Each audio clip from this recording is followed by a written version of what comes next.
Hola, buenos días. Hola, profe. Hola, buenos días. Buen día, profe. Buen día. Buenos días. Buen Buen día. día. Buen día. Ok, abrimos rápido la clase. Buen día, ¿qué tal? Buen día. Ya que mientras se van conectando, no me quedó claro al final esas listas que hicieron de los que rinden sociedades. Esa lista que armaron última, esa es ustedes es para sociedades. No entendí, a ver si Claro, alguien es me una da. lista que armamos nosotros para mandar a los profesores de sociedades para que nos tomen el 7. Ah, bien, bien, bien. No, porque nosotros creo que la idea es terminar el mismo día 4. Ya estuve hablando con otros docentes, la idea es armar, si podemos, 3 mesas a la mañana y hacer, sí, una seguro va a haber a la tarde y si no, 2 a la tarde, más los que tomen virtual, el doctor Calceta, ¿sí? Hay 2 que ya pidieron rendir virtual. Si hay alguno más que quiera rendir virtual, no hay problema, me avisa. No todos, ¿sí? Si hay alguno más que quiera sumarse para rendir virtual, eh, me avisa y le tomamos virtual, ¿sí? Después, otra cosa. Hoy vamos a hablar de gestión, ¿sí? Del régimen de comunidad. Y la clase, vieron que esta semana estaba en el cronograma previsto una clase excepcional el día jueves, ¿sí? Era una clase que se agregó como para no, porque si no teníamos que modificar, era mucho lío con el armado del cronograma y todo eso. Entonces le habíamos agregado el día jueves. El tema, la iba a dar yo a la clase, pero yo no la voy a poder dar porque justo le hacen una intervención quirúrgica a mi hijo, que es algo muy simple, pero que es justo durante la mañana. Así que el día jueves esa clase la va a cubrir el doctor Calceta, ¿sí? El doctor Luis Calceta es un profesor que también es cuando éramos derecho de familia y sucesiones, y ahora está abocado a la parte de sucesiones. Él va a dar esa clase y después va a dar otra clase más con ustedes que va a dar divorcio. Así que por lo menos ya lo van conociendo porque él también, como les digo, va a tomar examen. Así que sepan, ahora después saco la fotito para la asistencia. Era lo que les quería avisar. En el caso de que él no pudiera, igualmente yo les iba a subir una clase grabada del cuatrimestre anterior, pero bueno, prefería que tuvieran la clase. Así que hace un ratito me acaba de confirmar que él no tiene problema y va a poder dar la clase. Así que ustedes recuerden conectarse también el día jueves, ¿sí? Al mismo horario. ¿Sí? Bien. La otra vez, el viernes que tuvieron clase con la doctora Sinagra, yo me conecté para ver el tema si escuchaba o no, porque le transmitía a ella la preocupación de ustedes, que decían que no le escuchaban sus clases, qué sé yo. Ella me decía que había hecho todo, acomodado la acústica del lugar donde está, había hecho revisar su computadora, todo y todo funcionaba bien. Así que me conecté y yo la verdad, yo la escuché. Sí, hay no un eco, no es eco, pero es como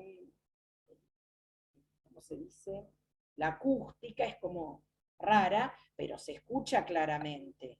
Chicos, por lo menos yo estaba en un auto con el celular y la escuchaba hablar.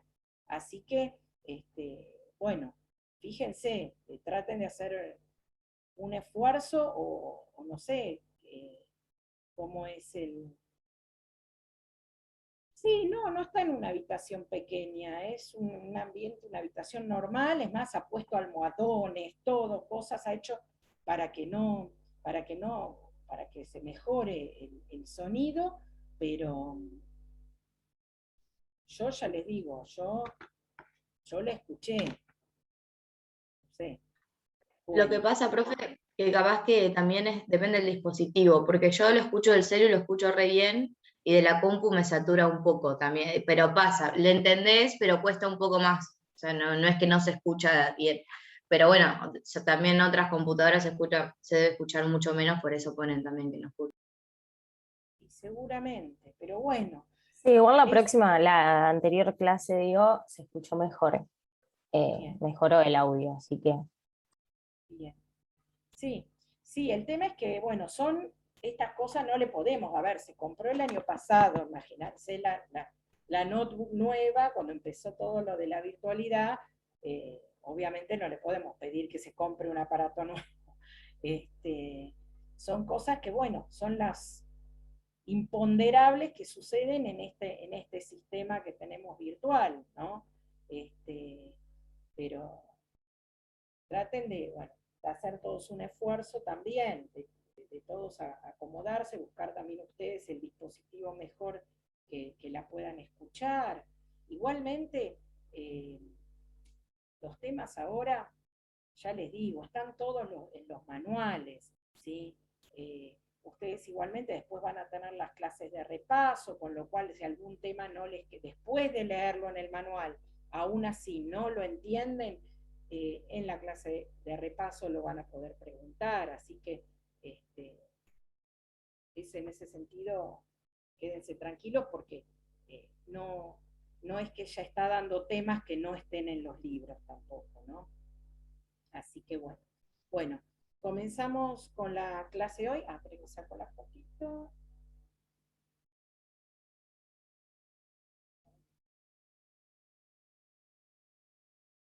No, para que se pierde mucho tiempo con la lista.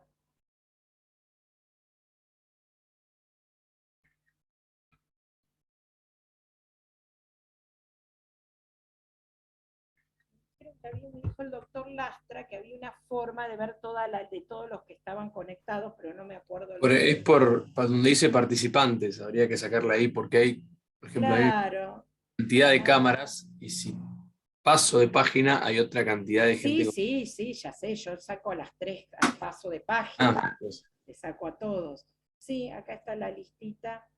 Bien, bueno, yo la próxima le saco la listita, pero ahora ya estamos. Sí, yo siempre cuando estoy dando la clase, a veces voy cambiando de páginas y voy viendo un poco las caras de todos, no siempre a los mismos que tengo en la primera página, siempre voy pasando, salvo después cuando estoy en el Power no, porque ahí ya tenemos compartiendo la pantalla, pero mientras estoy hablando con ustedes, yo voy cambiando de página para verlos. Así que bueno, vamos a comenzar entonces con gestión de los bienes. Gestión de los bienes estamos siempre en el régimen de comunidad, ¿sí? Y vamos a ver cómo se administran los bienes. La gestión es determinar cómo se administran esos bienes y quién es el responsable por las deudas, ¿sí? Y la clase que viene, perdón, aclaro, hoy vemos cómo se administran y la responsabilidad por deudas.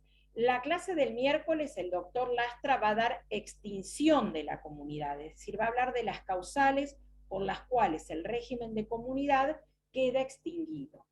Y el jueves es lo que van a ver con el doctor Calceta, liquidación y partición. Por eso lo diagramamos así, por eso está la clase del jueves, porque yo no se puede dar todo en una clase, gestión, liquidación y partición. Se podría. Lo que pasa que es para que ustedes lo comprendan, que sepan que son dos momentos diferentes. El momento que vamos a ver ahora de la administración, todavía están los cónyuges en matrimonio, ese matrimonio no se ha disuelto, ¿sí? Por lo tanto, es durante lo que vamos a ver hoy es qué pasa con los bienes durante el matrimonio.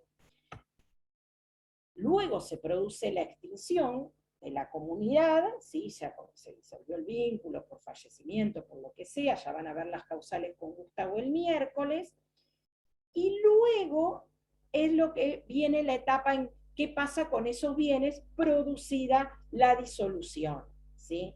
Por eso está bien secuenciado de esta forma.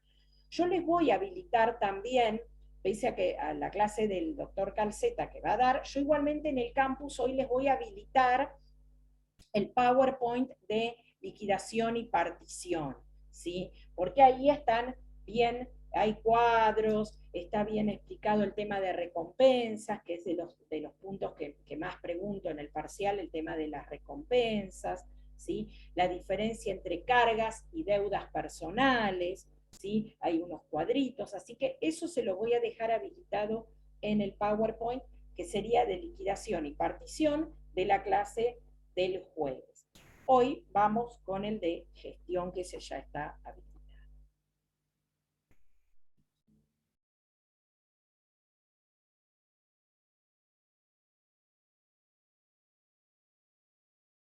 Bueno, esto es lo que les decía hoy. Vamos a hablar de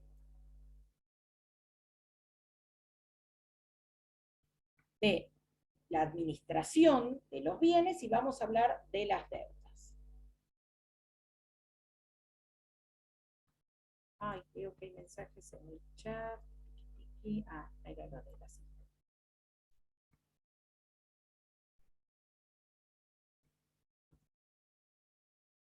Bien, ¿qué es la gestión? Tenemos un cuadrito, que es la actividad que tiene a los bienes de la comunidad como objeto. Se integra con los actos de administración y los actos de disposición que cada uno de los cónyuges realiza sobre sus bienes propios y los bienes gananciales durante la dinámica del régimen de comunidad. Es decir, esto sintetiza lo que les venía diciendo, es decir, que son todas las actividades que se van a desarrollar estando vigente el matrimonio, ¿sí? Estando vigente el régimen de comunidad. ¿Cómo fue evolucionando? ¿Sí? En el Código de Vélez, la administración de los bienes estaba concentrada exclusivamente en la persona del marido, es decir, la mujer casada no tenía ningún tipo de derecho sobre esos bienes. La administraba exclusivamente el marido. Con la ley 11.357, que es una ley muy vieja, en esa ley se otorgó la facultad a la mujer de trabajar sin necesidad de que el marido le dé autorización. Vieron ahora como las personas menores de edad de 16 a 18, los chicos que si quieren trabajar necesitan la autorización de los padres. En esa época la mujer casada necesitaba la autorización del marido. A partir de esa ley no se necesitó más la autorización del marido y se ampliaron facultades para determinar, administrar bienes. Y lo que se hizo también, que fue muy importante porque se mantuvo hasta la actualidad, es decir, hasta la reforma del Código, en el artículo 5 y 6 de la 11.357, se establecía que la responsabilidad por deudas era separada. Fíjense cuán adelantadas estaba en ese momento respecto a la responsabilidad, que fue un gran avance todavía. La mujer era incapaz de hecho, porque hasta la 17.711 era incapaz relativa de hecho, pero el artículo 5 y 6 de la 11.357 ya decía que las deudas, ¿sí?, de los cónyuges, cada cual respondía por sus propias deudas, ¿sí? Y solamente eran responsables uno por las deudas del otro en determinados casos. Pero ya desde ese momento que perduró esa normativa hasta el 2015. Estaban vigentes el 5 y 6 de la 11.357 hasta el año 2015. Se reformó el código. Con la 17.711 se establece un régimen de administración separada, pero los bienes dudosos serán administrados por el marido. Es decir, como quedó un resabio. Ya establecía, ya la mujer ya no era más incapaz relativa de hecho, tenían una administración separada, pero con respecto, cuando los bienes tenían origen dudoso, los administraba el marido. Había una preferencia de que los administraba el marido. El Código Civil y Comercial lo que establece que cada uno de los cónyuges tiene la libre administración y disposición de los bienes propios, excepto lo dispuesto por el artículo 456. Y, es decir, establece una regla de gestión separada de bienes. Ahora vamos a ver, a analizar qué es lo que nos dice el Código Civil y Comercial en todos los aspectos de bienes propios, bienes gananciales. Entonces, ¿qué es lo que establece el 469 y 470? Un régimen de gestión separada, es decir, de administración separada, con excepciones, y el 461 nos habla de la responsabilidad frente a terceros, que también va a ser separada, con excepciones, ¿sí? Esos son los dos aspectos, ¿ven? Acá están en este cuadrito. Respecto a la administración, ¿sí? Se establece un principio que cada cónyuge administra sus bienes propios y gananciales que adquiera, ¿sí? Los bienes propios que trae al matrimonio o que son adquiridos con posterior edad, por herencia, legado, donación, como ustedes lo han visto, la calificación de bienes propios, ¿sí? Cada cónyuge administra sus propios bienes propios. Y respecto de los gananciales, los va a administrar el que los adquiera, ¿sí? Aquel que es titular del bien que adquirió. Él es el que va a administrar esos bienes. La excepción va a estar dada porque en algunos casos se requiere el asentimiento, ya sea cuando se trata de protección del hogar o actos de mayor trascendencia económica, que ahora después los vamos a ver. Es decir, aún tratándose de bienes propios, por ejemplo, que ustedes lo han visto cuando vieron el régimen primario, ¿sí? Los que tienen que ver con la disposición de la vivienda familiar, aunque se trate de un bien propio, se requiere el asentimiento del otro cónyuge, ¿sí?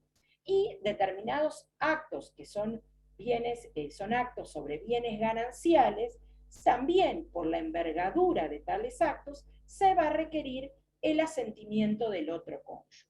Es decir, es un régimen de administración separada, pero con limitaciones.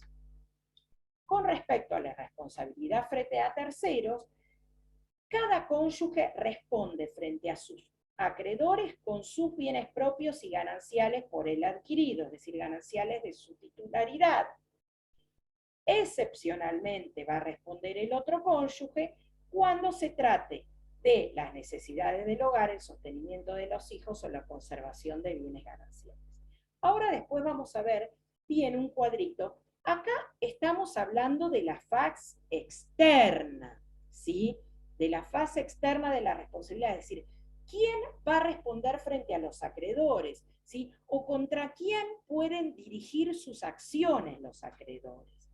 Lo que van a ver después ustedes cuando vean liquidación el jueves es la faz interna.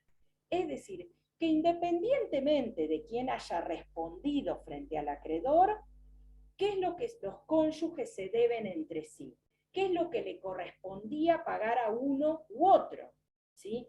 Porque acá, cualquiera de ellos puede haber respondido frente a acreedor. Capaz que yo respondí frente a un acreedor que demandaba por una deuda personal de una de los cónyuges, respondí con bienes, con dinero ganancial. Eso es mi responsabilidad frente a los acreedores. Después, en la etapa de liquidación es donde yo me dice, mirá, ojito que yo esa deuda que era de un bien propio, respondí con dinero ganancial, entonces vamos a ver qué pasa ahí, ¿eh? Y ahí van a empezar a jugar el tema de las recompensas. Pero esa es la fase interna. ¿Cómo nos vamos a arreglar nosotros después, en el momento que se liquide? Acá, durante la vigencia del régimen, no importa, ¿sí? Cada cónyuge responde por sus propias deudas con sus bienes propios o gananciales de su titularidad, ¿sí? Y responde en forma separada, ¿sí? Salvo que sea para las necesidades del hogar, sostenimiento, conservación, que ahí sí está el principio de solidaridad. Pero ahora lo vemos, ahora después lo volvemos a ver.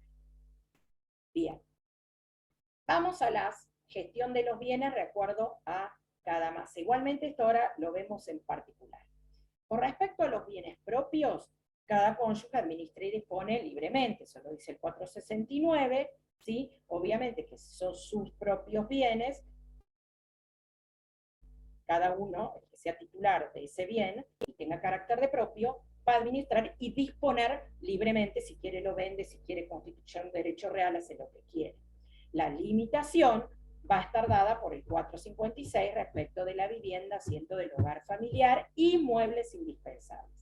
Este tema, igualmente ustedes van a tener, con respecto a la disposición de la vivienda, van a tener una clase con la profesora titular, la doctora Rotonda, exclusivamente sobre protección de la vivienda, que va a hablar de la protección de la vivienda durante la vigencia del régimen, la protección de la vivienda luego del divorcio y la protección de la vivienda luego de la unión convivencial, ¿sí? Es decir, van a tener una clase especial sobre protección de la vivienda familiar.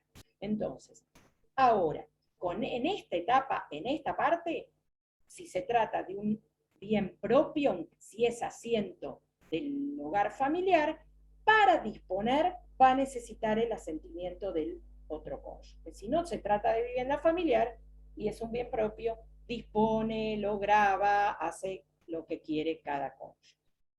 Con respecto a los bienes gananciales, también cada cónyuge administra y dispone los que adquirió. ¿Esto qué quiere decir? Si yo, estando ya casada, con dinero ganancial,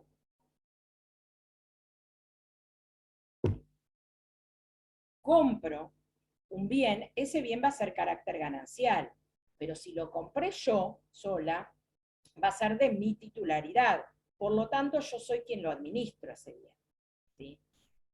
Independientemente de que sea ganancial, porque eso después, ¿a quién le va a tocar? Se va a ver después disuelta. Ahora, durante la vigencia del régimen, no nos importa, ¿sí?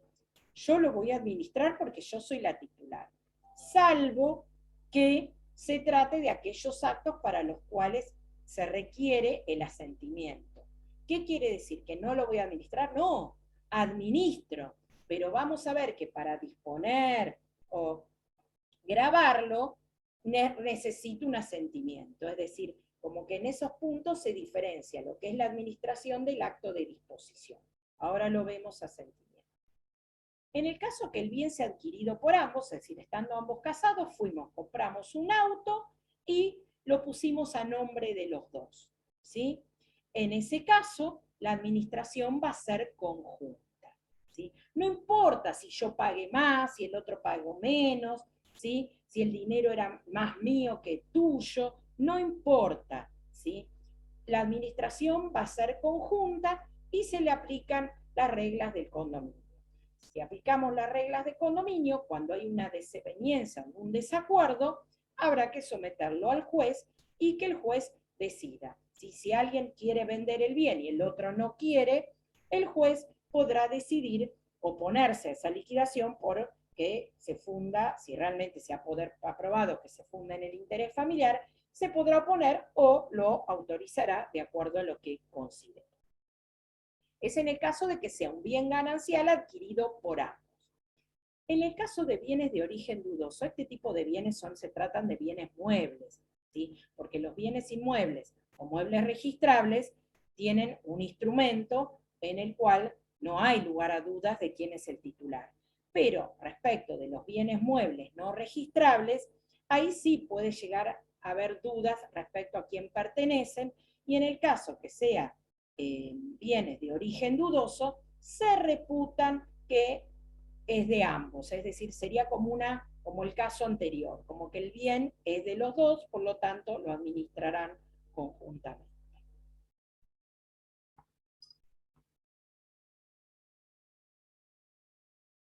Bien, acá estamos con los bienes propios. Volvemos a mencionar, principio de autonomía, ¿sí? Por el principio de autonomía de la voluntad, cada uno tiene la libre administración de los bienes propios. Es decir, la regla es la gestión separada, ¿sí? Excepcionalmente el 456 cuando nos habla de la protección de la vivienda familiar, ¿sí? No se los transcribí, el 469, pero ahí está el cuadrito que lo explica lo que veníamos explicando recién. Con respecto a los bienes gananciales, el 470 nos dice, la administración y disposición de bienes gananciales corresponde al cónyuge que los ha adquirido. Sin embargo, es necesario el asentimiento del otro para enajenar o gravar los bienes registrables, las acciones nominativas no endoseables y no cartulares, las participaciones en sociedades, los establecimientos comerciales, industriales o agropecuarios. Inclusive se requiere el asentimiento para las promesas de actos comprendidos en los incisos anteriores, ¿sí? Y ahora vamos a ver esto entonces. Gestión de los bienes gananciales. Lo mismo, principio de autonomía, establece una regla general de que cada cónyuge tiene la libre administración de los gananciales que adquirió, es decir, los bienes gananciales adquiridos de cada uno de los, por la titularidad de cada uno de los cónyuges, ese cónyuge que es titular tiene la libre administración. Es decir, regla, gestión separada. Excepcionalmente, se requiere el asentimiento para determinados actos. Esos actos son aquellos que tienen, como dije hoy, una mayor trascendencia económica, ¿sí? La finalidad es preservar el activo ganancial de un cónyuge que, de mala fe, ¿sí?, quiera defraudar al otro, ¿sí?, o ejerce una mala administración. Respecto a la forma que debe darse el asentimiento, el código no lo dice. Obviamente siempre es recomendable que sea por escrito, ¿sí?, si es posible, tratándose de bienes gananciales, la escritura de bienes inmuebles, la escritura pública. Pero la jurisprudencia le ha hecho lugar a supuestos de asentimiento tácito, ¿sí?, en el caso de que un cónyuge le hubiesen dado un poder a otro, ¿sí?, para disponer de un inmueble ganancial. En ese caso debe tratarse de un poder especial. No es válido el poder general de administración, ¿sí?, de mandato entre cónyuges, no es válido para esto, ¿sí? Para un acto de mera administración, una locación, sí, puede ser. Pero para un acto de disposición se requiere un poder especial que autorice al otro específicamente a disponer de tal bien, ¿sí? No lo dice el código, lo ha sostenido la jurisprudencia y le puse 2 fallos, ¿sí? Por eso, doctora, sí. ¿Sí? Una consulta, ¿el poder especial no sería lo contrario al asentimiento tácito porque sería algo expreso? Sí.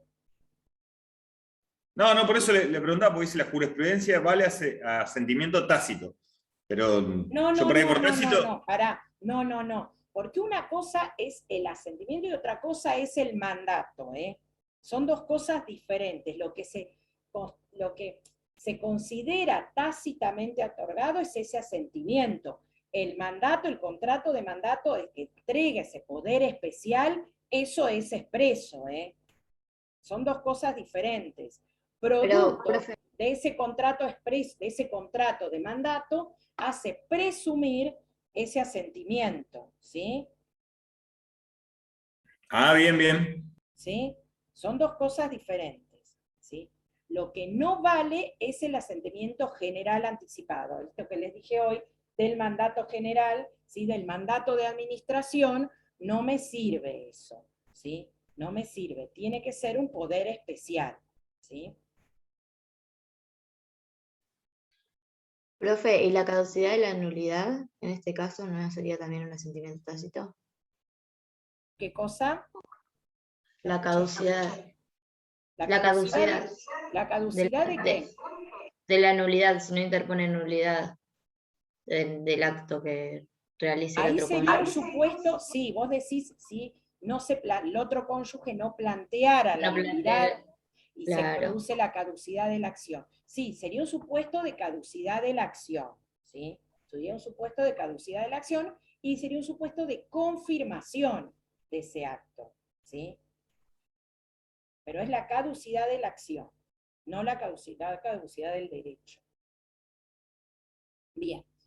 ¿Qué tipo de actos? Actos de enajenación o gravamen, ¿sí? Esto, acá marco la diferencia porque en la redacción anterior se decía, en el caso de, no sé, se necesitaba el asentimiento para compraventa. Entonces, como parecía que solamente podía ser para el contrato de compraventa. En realidad, es para todo acto de enajenación o gravamen, ya sea una compraventa, ya sea una donación, permuta o cesión, o gravamen de derechos reales, con derecho a gravar el bien con derechos reales, ya sea una usufructo, una servidumbre, una hipoteca, ¿sí? Entonces, todo acto de enajenación o gravamen. Y lo que hace referencia específica y muy bien hecho, hizo el código, es referido al boleto de compraventa. ¿Y esto por qué? Porque en el código anterior daba muchos casos de jurisprudencia, había dado lugar si ese asentimiento era necesario para cuando se celebraba un contrato de compraventa y solo había mediado boleto de compraventa y no había habido escritura. Entonces, ahí la discusión era, no, el asentimiento se requiere al momento de la escritura, el boleto de compraventa no, porque es una promesa de contrato, por lo tanto, no se requiere el asentimiento en ese momento. Pero después la jurisprudencia empezó a decir, ¿se acuerdan cuando veíamos contrato que decíamos que ya el boleto de compraventa no es más promesa de contrato? A nivel teórico, sí, según si buscamos la naturaleza jurídica, pero a nivel práctico ya es contrato definitivo porque yo con un boleto de compraventa puedo reclamar el cumplimiento del contrato. ¿Sí? Esas obligaciones son exigibles. Entonces no podemos hablar de que es promesa de contratos. Es el contrato que nacen a ser derechos personales. ¿Sí? Entonces la distinción como promesa es meramente teórica. Para terminar con esas discusiones, lo que hizo ahora el código, vieron en el último parrafito, que hablé hoy cuando leí el artículo, nos dice, también requieren el asentimiento las promesas de los actos comprendidos en el inciso anterior. Entonces ahora también la promesa, es decir, le pusieron promesa, la naturaleza jurídica del instrumento, pero el boleto de compraventa requiero, si tengo que enajenar un bien, para el momento de la firma del boleto de compraventa, necesito el asentimiento del otro cónyuge. Para cuando no lo necesito, es en los casos de ejecución forzada, ¿sí? Ejecución de los bienes por deuda, y en el caso de disposiciones testamentarias, por supuesto que no, porque si el testamento es un acto personalísimo, ¿sí? Y único de aquella persona que está testando, por lo tanto, no está sujeto al asentimiento del otro. Si un cónyuge quiere disponer de sus bienes por testamento, ese acto es único, ¿sí? Y solamente lo puede hacer él en forma personal, ¿sí? No lo puede hacer con otro, entonces no se requiere del asentimiento. Bien, ¿qué tipo de bienes? Bienes registrables, ya sean cosas o derechos, ¿sí? Muebles, automotores, embarcaciones, marcas, señales. Derechos de propiedad intelectual, también, ¿sí? Un derecho de propiedad intelectual, también, para disponer o grabarlo, necesito el asentimiento del cónyuge, y ya sea de registros nacionales, provinciales, públicos o privados. Las acciones nominativas no endosables ni capturables. Esto de acciones tiene que ver con cuando el cónyuge es socio de una sociedad por acciones, ¿sí? Y en el supuesto siguiente, la participación en sociedades son aquellas sociedades no incluidas en el artículo anterior, es decir, participación en aquellas sociedades que no son sociedades por acciones, son otro tipo societario. Entonces, para su transformación y fusión se requiere el asentimiento del cónyuge. Y por último, para disponer de establecimientos comerciales, industriales, agropecuarios, es decir, ya teniendo que ver como si fuese no solo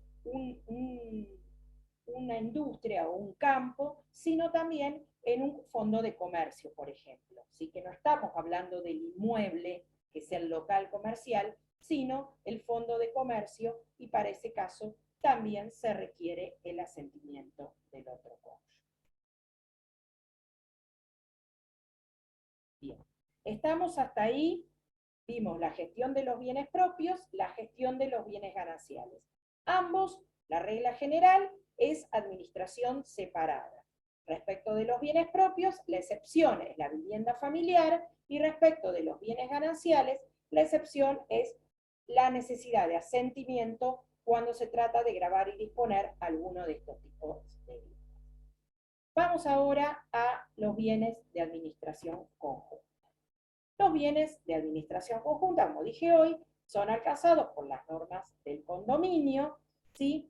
En este caso puede ser que el condominio sea sobre partes indivisas propias, que el condominio sea sobre partes indivisas gananciales, o condominio en parte indivisa propia y parte ganancial.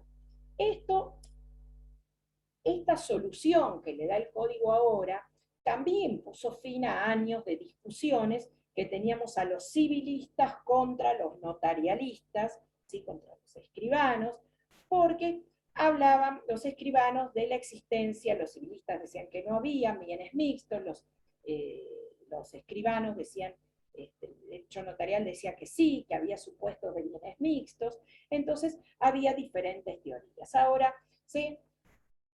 Todas esas teorías ya no tienen más sentido, porque el código, al regular la titularidad conjunta y al aplicar las normas del condominio, indistintamente puede ser que los cónyuges sean condominios en partes indivisas de bienes propios, ¿sí? Puede ser en partes que puede ser un bien sea adquirido con parte con fondos propios de un cónyuge y parte con fondos propios del otro cónyuge.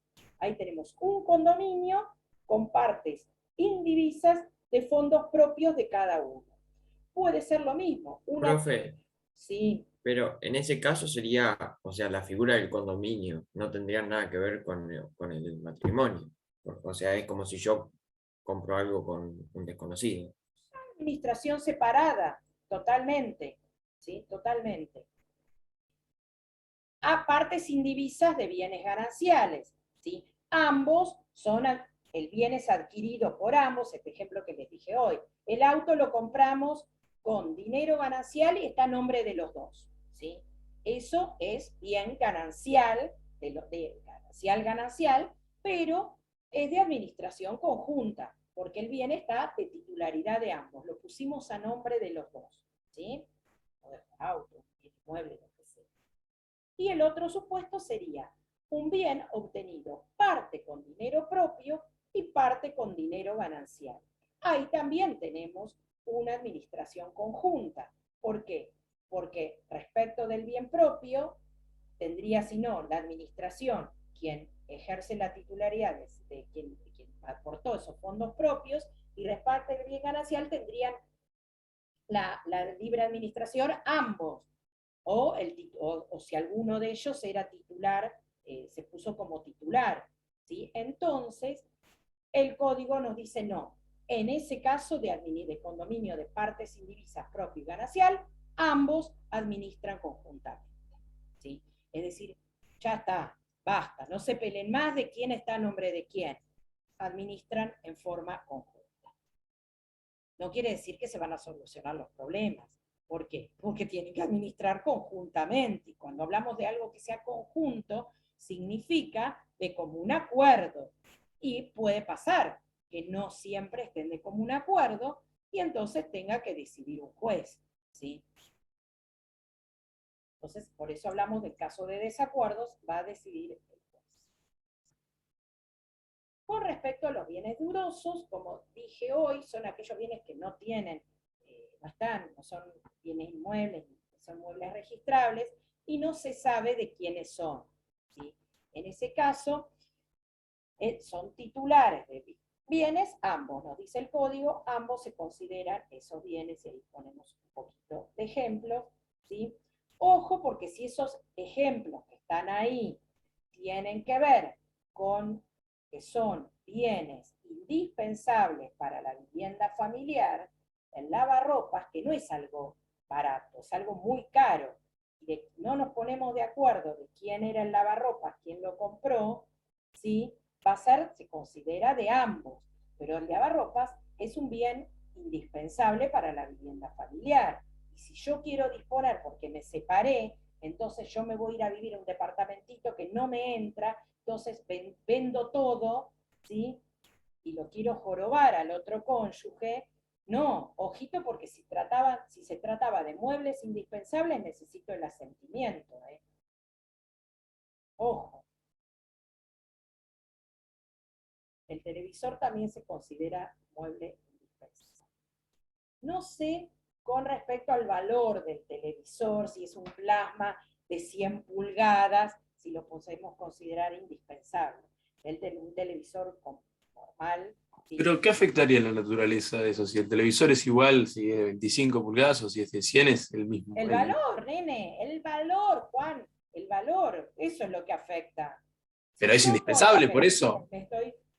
¿Cómo? Pero seguiría siendo indispensable. No, porque puede considerarse, depende de la jurisprudencia, te puede considerar que no, que puede ser indispensable un televisor de menos valor, pero un televisor que ya es suntuoso, porque ahí tiene que ver con las características de las cosas cuando son cosas suntuosas, ¿sí? La cosa suntuosa ya tiene otro valor. Entonces, ahí sí, el juez te le puede decir, no, mira, un mueble indispensable puede ser el televisor de 42, pero el televisor de, qué sé yo, no sé cuántas son esos grandotes inmensos, no, eso es suntuoso, ¿sí? Entonces, eso va a ser a criterio del juez, obviamente. Claro, es muy discrecional. Aparte, por supuesto que es discrecional, porque aparte depende las circunstancias de las personas. No es lo mismo, depende en cada familia, depende en cada patrimonio de esos cónyuges, no va a ser lo mismo. Sí, seguro que sí. Por eso la ley no dice, esto es indispensable y esto no. Lo determina un juez.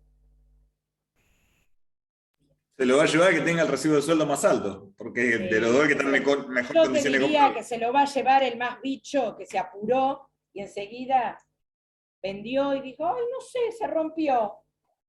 Se lo va a llevar. Una consulta sobre eso. Queda en la casa. ¿Proceden acciones de repetición?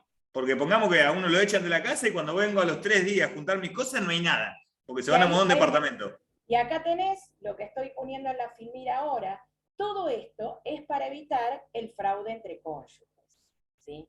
Para que uno no se despoje de todos los objetos de valor en perjuicio del otro, ¿sí? Entonces va a existir la acción de fraude. Y se plantea la acción de fraude. Hay que probarlo, pero se plantea, ¿sí? O sería, cuando se trata así de bienes muebles no registrables, o también cuando, a través que eso yo no lo sé bien cómo lo hacen, porque yo de sociedades no soy muy ducha en sociedades, pero a través de estructuras societarias, lo que hacen es que como que engrosa, son actos como simulados, ¿sí? Más que simulados, son fraudulentos, es decir, a través de actos fraudulentos simulan que determinadas utilidades de una sociedad no vayan a engrosar el activo ganancial, sino tal vez el activo societario, ¿sí? Y después, a través de un acto simulado, otro socio tercero, o lo hacen pasar como que son pérdidas, todo para defraudar a uno de los cónyuges. No me pregunten mucho de eso porque no sé cómo es el mecanismo, pero sucede y se realiza, y frente a esto se plantea una acción de fraude, ¿sí? Y se plantean, En este caso, la diferencia acá es que la sanción no va a ser la nulidad del acto, la sanción va a ser la inoponibilidad de ese acto. ¿Inoponibilidad frente a quién? Al otro cónyuge. Muy bien. Al otro cónyuge, a veces al tercero, porque les parece que la palabra inoponibilidad es siempre frente a tercero. No. No tendría sentido. No, es frente al otro cónyuge. Bien.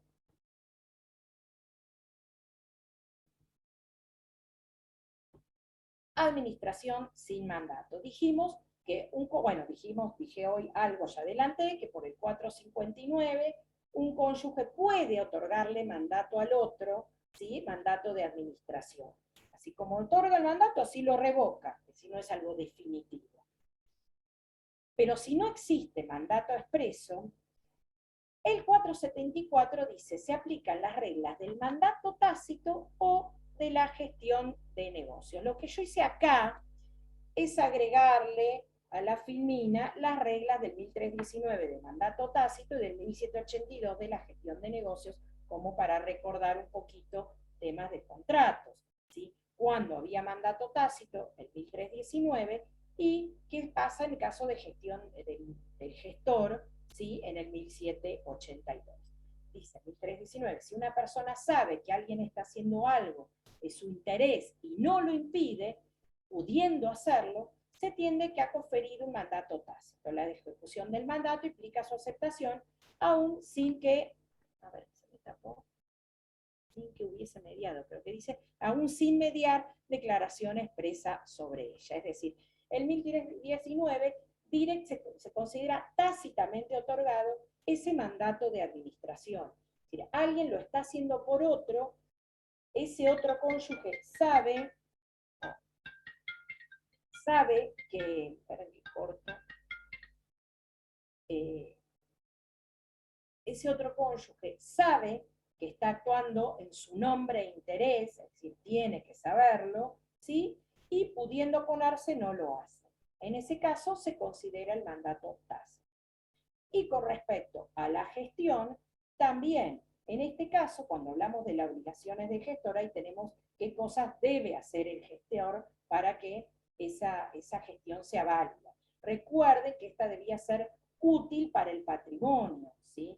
del otro cónyuge, ¿sí? Entonces, si esa gestión es útil para el patrimonio, ese gestor, esa gestión es válida. Ojo, les pongo ahí en negrita.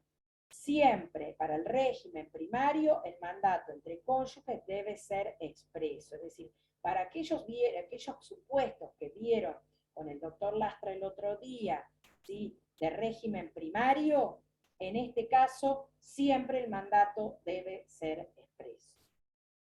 Acá no vale el mandato tácito ni la gestión.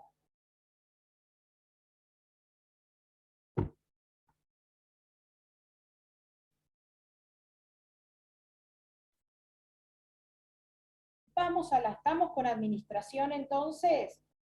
Vimos la administración respecto a los bienes propios, de los bienes gananciales, ¡ay Dios! Estos que me llaman primero el celular, después al fijo, son esos de cablevisión, de qué sé yo qué, por eso no tienen. Pero van a soportar el ruidito del timbre del teléfono. Profe, mientras tanto le hago una pregunta. O sea, acá estamos suponiendo, digamos, que cuando no hay mandato tácito, el otro cónyuge le está cuando no hay mandato expreso. Cuando no hay mandato expreso, el otro cónyuge le está dando un mandato tácito para administrar los bienes que serían de administración de uno de los cónyuges. Claro, claro. Pero no le está dando nada. Si es mandato tácito, no le está dando. Es una especie de ficción. La ley presupone, claro, presume que está tácitamente otorgado ese mandato. Entonces, recapitulamos. Vimos administración de los bienes propios, de los bienes gananciales, la administración conjunta, en los bienes de origen dudoso, vimos fraude y vimos administración sin mandato. Estaría cerrado el tema de gestión, ¿sí? De administración de los bienes. Vamos a las deudas ahora. Cuando hablamos de pasivo provisorio y de pasivo definitivo. Esto que yo les dije hoy al principio, la fase interna y la fase externa. Hoy vamos a ver la fase externa, que es el pasivo provisorio, es decir, cómo van a responder esos cónyuges frente a terceros. Y en lo que van a ver la clase del jueves, con el doctor Calceta, cuando vean liquidación, van a ver el pasivo definitivo, es decir, esas deudas afrentadas por los cónyuges frente a terceros, ¿a quién le tocaba realmente responder por esas deudas? ¿Y estaba bien que el cónyuge que respondió, o hay que hacer alguna operación ahí, ¿sí? Ese va a ser el pasivo definitivo. Para ver cuáles son las deudas de la comunidad, tenemos que hacer unos procedimientos, ¿sí? Eso es el pasivo definitivo. Nosotros lo que vamos a ver ahora es un pasivo provisorio. Si quieren, estando casados, está todo lindo, se aman, se llevan bárbaro, ¿cómo van a responder frente a terceros? Por eso distinguimos entre responsabilidad frente a terceros y contribución frente a las deudas. Responsabilidad frente a terceros es la fase externa, contribución en esas deudas es la fase interna, ¿sí? Lo que vemos, esto es lo que corresponde a esta parte, ¿sí? A esta parte de gestión. Por eso dice aspecto externo de la comunidad, ¿sí? Durante el régimen primario, durante el régimen de comunidad. En cambio, en la contribución por deudas es la fase interna y son normas exclusivas del régimen de comunidad. Ya no régimen primario, porque ya va a estar extinguida el régimen de comunidad en esta parte, ¿sí? Entonces no va a haber régimen primario. ¿Sobre qué bienes le es posible al acreedor perseguir el cobro del crédito? Eso es lo que nos interesa saber ahora. ¿Sobre qué bienes va a ir a ejecutar puede ejecutar el acreedor? En cambio, en la contribución en las deudas es quién de los cónyuges debe finalmente soportar esa deuda. Como dije hoy, cómo responden frente a terceros, y acá cómo responden los cónyuges entre sí. Cónyuges demandados por terceros, y acá hablamos de recompensas reclamadas entre cónyuges, o entre herederos del cónyuge. Esta responsabilidad va a jugar en procesos civiles, comerciales, laborales, es decir, el tercero que me demande, según sea la demanda civil, laboral, comercial que me haga ese tercero, es donde va a jugar, donde yo voy a responder. En cambio, la contribución por deudas siempre va a ser en un proceso de familia, de liquidación del régimen de comunidad, o en un proceso sucesorio de liquidación, de partición hereditaria. En la responsabilidad frente a terceros, el ámbito temporal, esto que ya lo dije, desde el inicio del régimen, es decir, se celebra el matrimonio, a partir de ahí, hasta que se disuelve, ¿sí? Desde que se contrae el matrimonio hasta su disolución. En cambio, la contribución por deudas, el ámbito de aplicación va a ser desde que se disuelve el matrimonio en adelante. Por eso lo ven en la segunda parte de la clase del jueves, ¿sí? Porque en el medio tenemos la clase del doctor Lastra de extinción, ¿sí? De la comunidad. Tenemos que ver cómo se extingue para ver cómo liquidamos. Por eso la contribución de deudas la ven después. ¿Se entiende esto? Esto quiero que quede claro, porque si bien yo les hago el cuadrito ahora, en esta clase es para que vean las diferencias, pero lo que me interesa es que les quede claro qué es lo que corresponde al ámbito de aplicación temporal, que es ahora, durante el matrimonio, hasta que se disuelve, si hasta el miércoles es esto. Después del miércoles se extinguió el régimen de comunidad, se disolvió el matrimonio, es lo otro.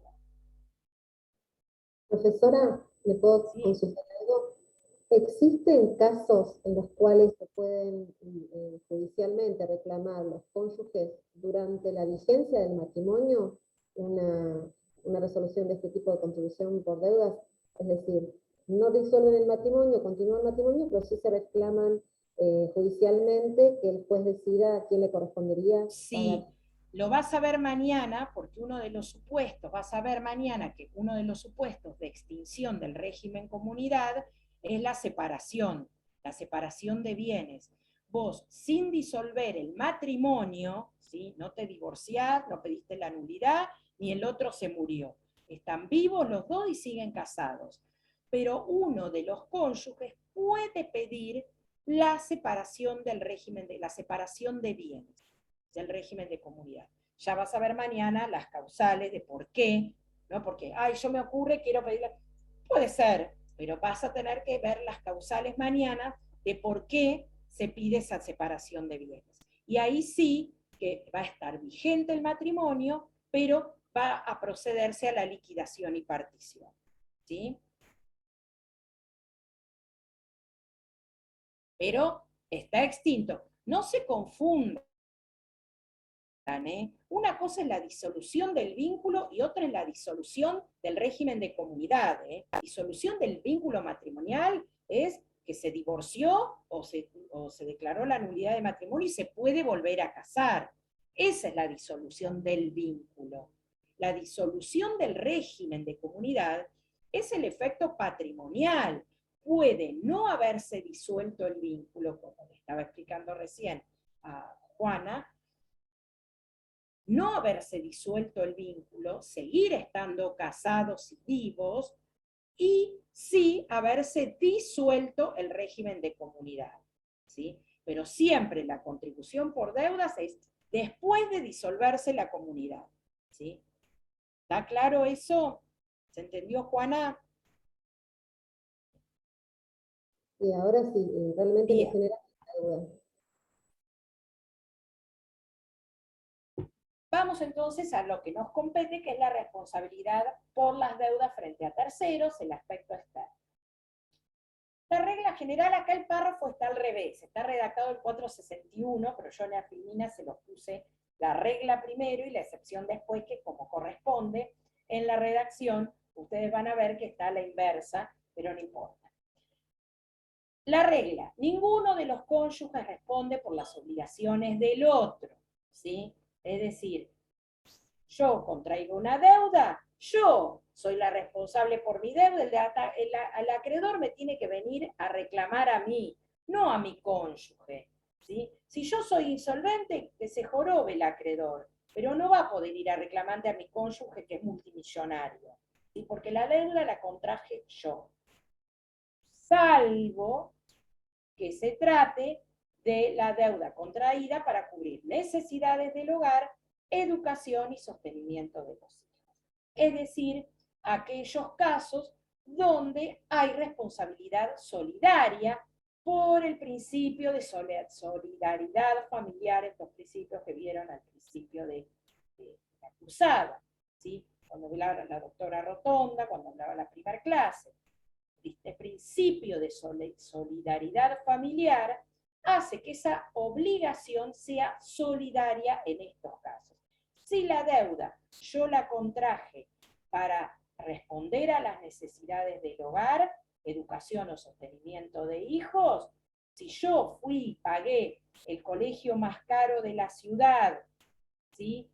Y después pagué una cuota y después no pagué más, el dueño del colegio me va a venir a reclamar a mí o a mi cónyuge, ¿sí? El que fui, inscribí, firmé, fui yo. Pero yo soy insolvente, listo. No, el colegio va a poder ir reclamando a mi cónyuge. Pero si yo me hice una operación de cirugía estética, ¿sí?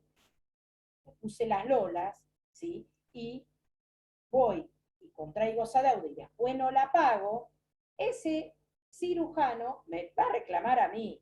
Si después yo soy insolvente, se jorobará el cirujano, verá cómo hace para cobrarme, ¿sí?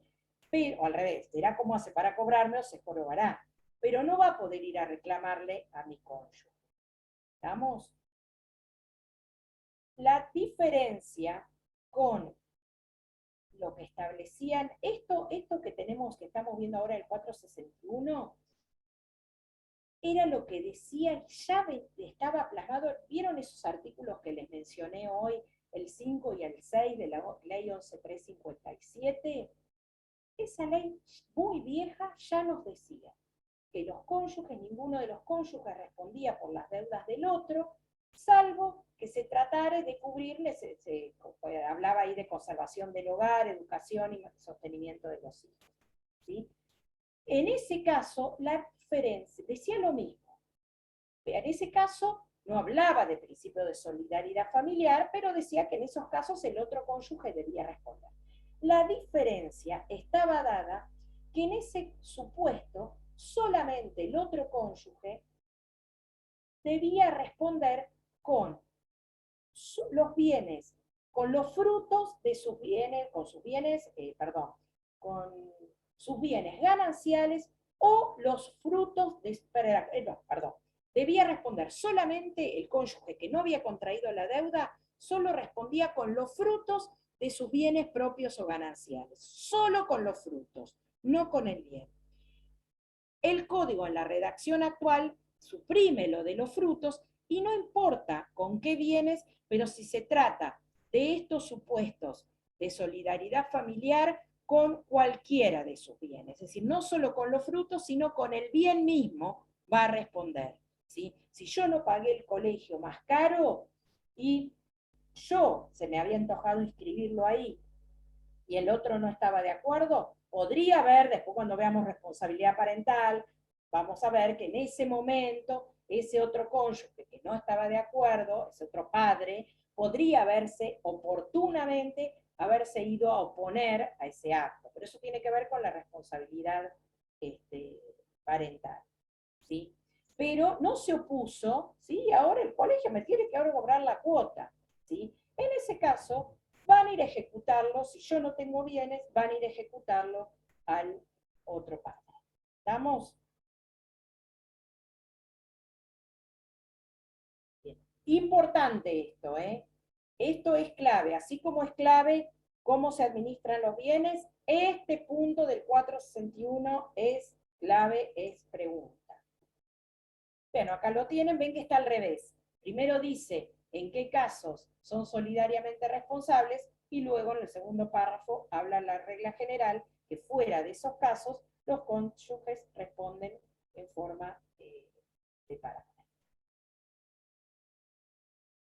Bien.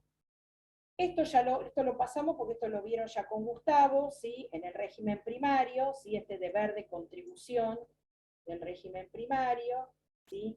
Cuándo deben contribuir, esto se los dejé en la filmina, pero esto ya lo vieron con Gustavo.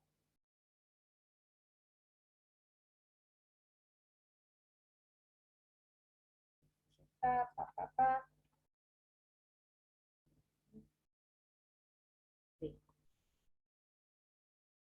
Esto lo vieron, ¿no? Sí. Lo vieron en régimen primario, ¿no? No los veo. Sí, profe, vimos el régimen Sí, primario. profe, con el doctor Lastra. Bien, perfecto. Cargas, ¿qué dice acá?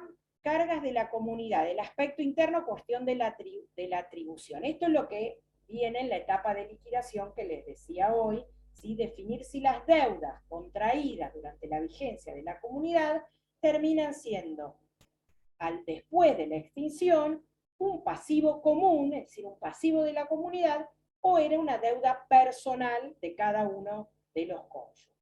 ¿Sí? Por eso acá les aclaro así en negrita, se aplican en la etapa de liquidación. Y ahí hablamos de cargas o deudas personales, de paso, bueno, se los adelanto porque está acá en esta filmina, pero después lo van a tener en el otro Power de liquidación. ¿Ven? Que acá tenemos la diferencia entre cargas y deudas personales. ¿Sí? Esto es producida la extinción de la comunidad, ¿sí? En la etapa de liquidación. Esas deudas... Profe, y en la etapa, digamos, del divorcio, ¿no se aplica este régimen de separación y de liquidación en cuanto a las deudas? ¿Es diferente? Sí, si el divorcio ya tenés disuelta el régimen, es justamente eso, se aplica acá, la diferencia Claro, entre es previo. No, post. Esto de esta filmina, lo tendría que haber sacado acá si no se confunde. Yo para adelantar de la clase que viene, esto es de la clase que viene. Esta diferencia entre cargas y deudas la vamos a tener en cuenta después de la extinción, Julieta, después del divorcio, o nulidad o muerte, ¿sí? Antes no, porque está vigente el régimen, están vivos, ¿sí? Y lo que importa ahí es quién le va a pagar al tercero. Y puede ser que uno le pague algo que en realidad no le correspondía. Entonces, mientras están casados, no pasa nada. El problema es después, ¿sí? Esto, a ver, ¿vieron cuando la gente, esto es común, la gente que ustedes ya ahora están usando familia y ya lo entienden, Pero la gente es común que piense, que diga, bueno, ay, si vos estás casado, compraste pero como es después de haber estado casado, es gananciales 50 y 50 de cada uno. No, esto ustedes ya que están viendo ya el régimen patrimonial, saben que no es así. Que mientras la gente está casada y está vigente, todo es un mismo combo, todo es una única masa, nada es propio ni ganancial. Donde se juega que es propio y ganancial es después que se extinguen, ¿sí? Mientras están casados, todo es una masa única. El problema va a ser cuando después se extingue la comunidad y se divorcian, se produce la nulidad o alguno se muere. Ahí es donde vamos a tener que ver el origen del bien, si es propio y ganancial. Acá no. Acá yo voy, pago una deuda frente a tercero, que era dinero propio. No estoy pensando todo el tiempo, uy, esto lo voy a pagar con dinero propio y después me voy a guardar la factura porque si me llego a divorciar, esto se lo voy a tener que reclamar. La gente no hace eso, ¿sí? Los abogados sí lo hacemos porque somos más bichos, a veces, pero después a veces no, porque en casa de herrero, cuchillo de palo, y al mejor cazador se le escapa la liebre, así que muchas veces, siendo abogados, también de estas cosas, no le damos bola, porque como somos abogados y sabés que todo después, mientras está todo bien, estamos enamorados, nos llevamos bárbaros, no pasa nada, pero siempre es bueno, yo siempre aconsejo, guardar las facturitas, guardar todo, ¿sí? El recibo de lo que pagué, ¿sí? Siempre está bueno guardarlo. Es decir, acá lo que voy es a esto. ¿Cómo administro los bienes? Y si le pago al acreedor o no, eso durante la vigencia. La diferencia entre deudas y cargas, que ya estaba en esta filmina, es después. Ahí voy a determinar, y ahí les voy adelantando, ven, van a ver los supuestos, a qué cosas son cargas de la comunidad, es decir, eso era carga de la comunidad, eso lo tenía que con el dinero de los dos, ¿sí? De la comunidad, se solventa, y qué cosas eran deudas personales de cada uno de los cónyuges, y se lo pagué con dinero de la comunidad, después va a existir el derecho de recompensa, ¿sí? Esto lo ven la clase que viene, ¿sí? No lo vemos ahora. Profe, yo tengo una consulta. Sí, ahora quiero ver si hay alguna filmina más. No. Damos, aclaro, para aquellas, los que van a escuchar después la clase desgrabada, por favor, o grabada, pero no ahora sincrónicamente. Esta filmina la van a tener en el otro Power también, porque esto es después de, por eso acá dice, se aplican en la etapa de liquidación, ¿sí? Esto es después, ¿sí? Sí. El acreedor que quiere ejecutar los bienes de un cónyuge, ¿no?, que contrajo la deuda, puede ir contra los bienes propios y gananciales de su titularidad. Sí. Pero no contra los gananciales de la titularidad del otro cónyuge. En ese caso no se... Si es una deuda que no tiene que ver con las necesidades del hogar y todo eso, no. Solamente va a poder embargarle el bien, la mitad del bien ganancial, no todo el bien ganancial, ¿sí? Porque solamente es sobre el cónyuge que se obligó. ¿Sí? Se trata de esas tipo de deudas que no tienen que ver con sostenimiento del hogar, educación de los hijos, ¿Cómo la mitad del bien ganancial? Porque supuestamente durante el matrimonio, o sea, bueno, sobre el régimen de comunidad, sería de la otra persona, del titular, aunque sea bien ganancial. O sea, el que contrajo la deuda, supongamos que era titular de un bien propio y cotitular de un bien ganancial, eran ambos cotitulares, ¿sí? Entonces, el acreedor, el que contrajo la deuda, va a demandar al bien propio, va a embargar el bien propio del que contrajo la deuda y la mitad del valor del otro bien, ¿sí? Porque la otra mitad es del otro. Pero en ese caso sería el caso del condominio que administran los dos. Pero en el caso que sea solo el titular. Si el otro era, no, si el otro era titular, no. Si el otro era exclusivo yo creo titular, no. Lo pregunto. Sí, podría hacerlo porque el acreedor, si es hábil, va a hacer el estudio de título, va a pedir informes de dominio y va a ver que ese bien, por más que sea titularidad del otro, fue comprado durante la vigencia del régimen.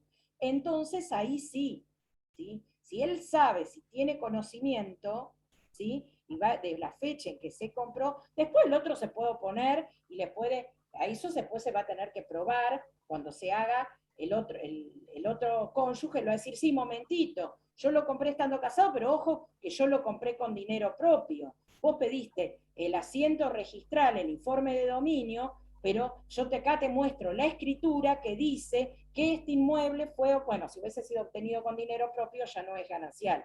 Claro, pero entonces, más allá de que la regla es que ninguno de los cónyuges responde por la deuda del otro, en sí responde con los bienes gananciales. O sea, si yo compro un auto durante el régimen de comunidad, ganancial, sí. Es bien ganancial por más que esté en mi titularidad, y si mi cónyuge le van a ejecutar bienes, pueden ir contra mi auto. Van a ir contra tu auto. Por eso, o sea, van a ir, o sea que sí, en cierto. Porque vos también tenés una parte, como es ganancial, vos también tenés una parte. Por eso no importa si es bien impropio o ganancial. Antes solamente se respondía con los frutos de los bienes gananciales, ahora no, con el bien, pero en la parte ganancial del que contrajo la deuda, de todo el valor de ese bien ganancial, solamente por el valor, el monto de que le corresponde al que contrajo la deuda, no al otro. El otro no responde con su parte, no van a poder ejecutar todo el bien ganancial. ¿Sí? Ahora, profe, en el caso al revés, como dice Josefina, yo me compro un auto vigente régimen de comunidad, lo pago yo, o sea, es adquirido por mí. Yo soy el que contrajo la deuda. O sea, si me van a ejecutar el auto, ¿me lo ejecutan en la totalidad? ¿O también es en la parte? ¿O en mi parte? ¿Cómo? Pero la deuda, ¿qué auto? No te entendí. Vos Perdón. compraste un auto y no lo pagaste. A eso te No, sí, lo pagué digamos, adquirido por mí. Sí. Soy titular. Sí. Tengo la titularidad. Sí. Y contraje la deuda. ¿Qué deuda? No te entiendo eso. Otra deuda. Otra deuda. Sí, contrajiste otra deuda. Cuando me van a ejecutar el auto, por ejemplo, por la otra deuda, Sí. me La ejecutan mitad. Eso es lo que yo no entendía tampoco. La mitad, pues es lo que le decía a Josefina, es solo la mitad, ¿sí? Porque ese viene a ser ganancial, el otro ¿por qué va a responder? Por tu deuda, ¿sí? De su mitad ganancial, no, ¿sí? Perfecto. O sea, en ese caso sí te conviene que sea declarado como bien ganancial y no bien propio. O sea, si es del otro cónyuge, le conviene que sea declarado como bien propio porque se compró con dinero propio. No es lo que te conviene o no, es lo que corresponde. El escribano que te hace la escritura no te va a dejar que le mientas, ¿sí? Porque él se puede comer un juicio de responsabilidad. Si vos haces pasar un bien que lo adquirís con fondos propios cuando regresará a fondos gananciales. Ningún escribano, no va a ser es un escribano. No. El escribano es un funcionario público, ¿sí? Entonces, vos tenés que, ese dinero, tenés que decir, este dinero, cuando ustedes, cuando ven una escritura, van a ver que figura, dice, el dinero que se paga es adquirido con el producto de la venta de tal bien que tenía carácter de propio, ¿sí? Entonces, ahí surge, en el mismo instrumento, surge de donde vos obtuviste los fondos. Antes no era tan obligatorio antiguamente, ¿sí? Pero después, hace ya bastantes años, la AFI, por cuestiones tributarias, obligatoriamente se debe dejar constancia de dónde se obtienen los fondos, ¿sí? Yo no puedo comprar algo y hacerlo pasar como que es de otro y no decir de dónde obtengo los fondos, ¿sí? Tiene que justificar, pero esto por una cuestión impositiva, pues, que la AFIP te exige saber si una persona, mi hija, no tiene trabajo y se compra un auto y ¿de dónde obtiene los fondos? Y ella va a tener que decir, y porque ese dinero fue donado por su madre, ¿sí? Si no, tiene que justificar de dónde obtiene los fondos. Entonces ahora todo está en los títulos, todo, ¿sí? Profesora, nosotros, sí, ya va, Juana, nosotros seguramente les vamos a hacer un trabajo práctico que justamente va a tener que, les vamos a dar un montón de casos, de supuestos diferentes, para que ustedes trabajen y vean y analicen si el carácter del bien, si es propio ganancial, y después también si hay derecho, si se pagó algo o no, si hay derecho a recompensa o no. Así que seguramente, si no se lo podemos hacer en clase, se lo vamos a hacer, seguramente se lo vamos a dar para que lo hagan en forma virtual, no para corregirlo, si los hacemos virtual y con nota ni nada por el estilo, sino para que practiquen, ¿sí? Pero era la idea. Estaría bueno en las clases prácticas que nos quedan para hacer esas cosas, por ahí mandarlo unos días antes, cada uno que se arme su trabajo, y por ahí en clase que vayamos preguntando y debatiendo, por ahí uno piensa una cosa, otra, y van fundamentando. Estaría genial, pero la clase práctica la tienen justo con la doctora Sinagra. Ah, no sabía. Que si ella quiere, yo no sé si maneja tanto estos temas de liquidación, sé que maneja la calificación de bienes, pero bueno, lo podemos ver, o que esté también la doctora Sinagra y alguno de nosotros participando, estaría buenísimo hacerla de esa forma. Sí, sí. Pero bueno, yo tengo que organizar el cronograma de que todos tengamos más o menos la misma igualdad en cantidad de clases, ¿sí? Me costó bastante, porque cuando hacía el cronograma teníamos el doctor Lastra y yo muchísimas clases, y la doctora casi el doble de clases que la doctora Sinagra. Entonces tuve que ahí hacer unos cambios para que todos tengamos igualdad, porque si no, obviamente todos tenemos la misma carga horaria, así que yo tengo un poco más de carga horaria, pero por eso estoy en sucesiones, ¿sí? Estoy en otra materia, también en las dos, pero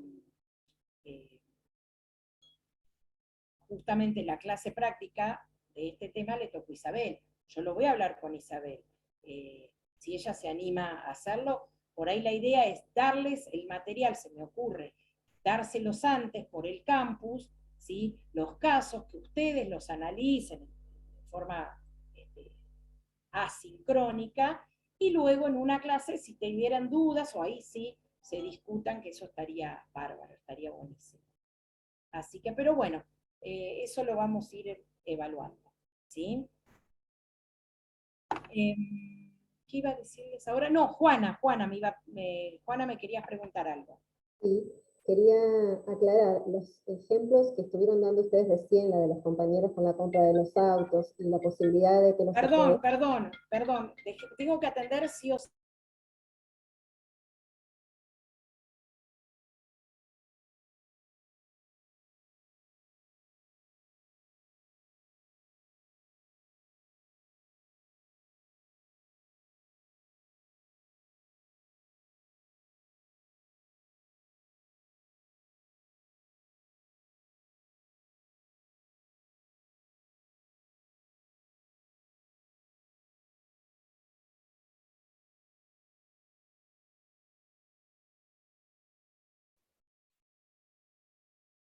Bien. Me decía Juana, perdón. La tercera es la vencida. ¿Qué? Los ejemplos que estábamos dando recién, que usted aclaraba y que los chicos mencionaban respecto de los vehículos y la posibilidad de que los acreedores pudieran demandar también a los bienes gananciales del cónyuge, es únicamente en los casos de deudas contraídas por necesidades del hogar o de los hijos. Si fuera una deuda propia, como usted mencionó el ejemplo de hacerse las lolas, en ese caso no podría tocarse los bienes gananciales del cónyuge. ¿Es correcto? Los bienes del otro cónyuge no Exacto. podían tocarse. Los del que contrajo la deuda, sí. Sí, sí, Bien. sí. Okay. Bien, acá alguien me preguntaba hasta qué unidad es el primer parcial. Es hasta, no recuerdo el número de la unidad, pero es hasta uniones convivenciales incluidas. Parentesco ya pasa para el segundo parcial. Gracias. Hasta la unidad 8, profe, figura en el cronograma. Sí, es ¿Qué es la lo que preguntan? la de régimen de, sí, la de uniones convivenciales. Claro, sí, sí. Bien, La esa 8. incluida, esa incluida. Está en el cronograma figura, fíjense, la fecha del parcial está después de uniones convivenciales, ¿sí? Lo que después vamos a ver es cómo, si capaz que reestructuro, como les dije la otra vez, la segunda parte del cronograma, porque la fecha del parcial que puso la facultad es el 13 de diciembre, y nosotros el 29 ya terminamos, el 29 de noviembre. Con lo cual nos quedan ahí un montón de días, que ahí vamos a ver si me parecen muchos días desde que terminamos las clases hasta que es el parcial. Por ahí podemos ver si hay acuerdo entre todos de poner una fecha antes, se hace, se podemos hacer antes, pero bueno, déjenme ver que eso después lo voy a ver. Pero no nos preocupemos por eso ahora preocúpense por esta parte. ¿Sí? Profe, perdón que sea tan repetitiva, pero me quedé con la duda cuando Juana lo consultó. Yo entendí todo lo contrario, o sea que, es decir, perdón, pero si un cónyuge... Hacemos una cosa, vamos a hacer una cosa. Léelo, y después, aún así leyéndolo, te quedan dudas, lo volvemos a ver. Bueno, dale, porque hacemos así. Lo que le dije es lo mismo que te dije a vos, lo que le dije a Juana, ¿sí? El otro cónyuge no va a responder por su parte de gananciales, si él no adquirió la deuda. Por la parte de gananciales de que adquirió la deuda, sí responde el que adquirió la deuda. Y sí el acreedor va a poder embargarle esa parte de gananciales, no la del otro. Claro, sí, eso había entendido. Te dije a vos. Lo que no entiendo yo entonces es por qué después se ve la fase interna si supuestamente ya estaría todo prolijo cuando... No, o sea, ojalá. No hay nada prolijo. Nada. No está prolijo porque nada. si es así No como se dice, cada porque uno acá, se ejecuta. Porque acá yo estoy diciendo que vino el acreedor y te embargó, pero capaz que no te embargó porque fue el cónyuge y pagó todo. Y acá vino mi marido y me pagó lo de la Lola y me pagó todo. Y como estamos bárbaros y estamos re enamorados ahora, pagó todo. Pero ¿qué pasa? De acá a un mes me divorcié. Entonces el amor se fue en picada. Entonces ahí me va a reclamar, ¿sí? No está todo claro. Claro, ¿Quién me preguntaba? Yo, No lo Roque. veo. Roque. Bueno, no está todo claro. Si lo pagó quien correspondía pagar. Si yo fui, me pagué, era mi plata, ¿sí? A mí me heredé una plata y dije, con esta plata que heredé de mi tía, voy y me hago las lolas y la pagué, listo, no hay ningún problema. Y está clarísimo porque lo pagué. El problema es cuando yo no lo pagué y me tienen que embargar, o cuando vino y me lo pagó el otro, ¿sí? Ahí está el problema. Bien, gracias. Bueno, listo, entonces, nos vemos, no el jueves, aunque diga el cronograma que estoy yo, sino lo van a tener, sí, clase con el doctor Calceta, y lo van a ver, después a mí me ven el otro lunes. ¿Hay algo especial con las deudas de juego? ¿O es lo mismo? Soy responsable. ¿La deuda de juego qué carácter tiene? Personal. ¿Y entonces? No me hago cargo yo. ¿Quién es como yo? cónyuge.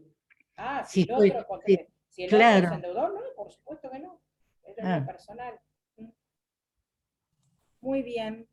Bueno, hasta el lunes entonces. Bueno, nos vemos. Doctora, Chao, profe. Virtual. Chao, profe. Presento. Alguien me había la otra vez, les dije, alguien que me escribió el viernes, le dije que me recordaran algo, que no recuerdo qué me pusieron el viernes, que me lo recuerden hoy lunes. Así que mándenmelo por un mensajito de WhatsApp. Bueno, dale. Fui yo, profe. ¿Quién es yo? Micaela. Micaela, dale. Vos que rendías virtual también. No, yo te avisaba que los viernes no podía cursar porque había conseguido. Bueno. Después decirle a la doctora, después yo le aviso a la doctora Sinagra. Bueno, dale. Y Liliana Chiapeta también va a rendir virtual. Perfecto. Ahora después me fijo, cualquier cosa después lo vemos bien. Me tengo que ir, que me están llamando. Hasta Chao, profe. el lunes. Gracias, profe, nos vemos.